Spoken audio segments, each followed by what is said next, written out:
বন্ধুরা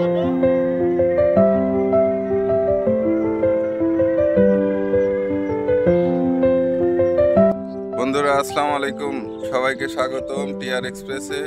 আজ আমি এসেছি আমার গ্রামের বাড়িতে, যেখানে আমার শৈশব কেটেছে। এই মেঠো পথ, এই মাঠঘাট, এখানেই আমার বড় হওয়া। অসংখ্য স্মৃতি, যেগুলো স্মৃতি রোমন্থন করতে আজ এসেছি এই গ্রামের বাড়িতে, এই মাঠে। অসংখ্য সময় আমার কেটেছে এখানে। আমি খেলা করেছি, এখানে ঘুড়ি উড়িয়েছি, এখানে অসংখ্য স্মৃতি আমার জমা আছে।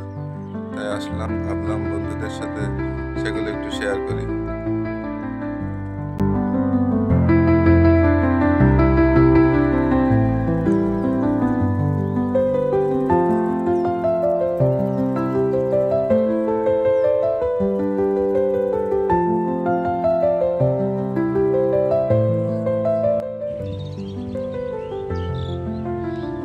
এটা হচ্ছে ধানের পাতো,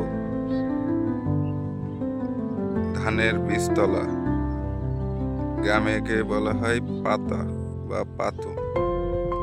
এটা এখান থেকে রোপণ করে, এখান থেকে উঠিয়ে তারপরে রোপণ করা হয় মূল জমিতে। তারপর সেটা থেকেই ধান হয়।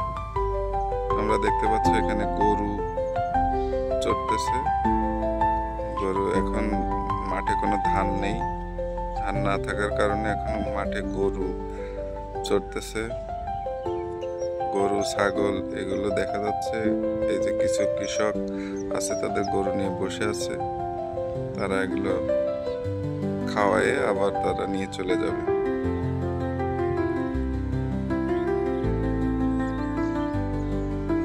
এটা হচ্ছে আমার গ্রামের ঐতিহ্যবাহী একটা আম গাছ, বলে পরশের আমতলা।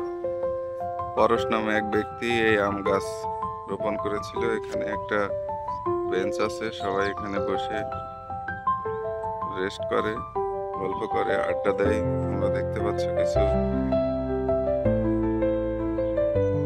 ভাই ব্রাদার এখানে আড্ডা দিচ্ছে।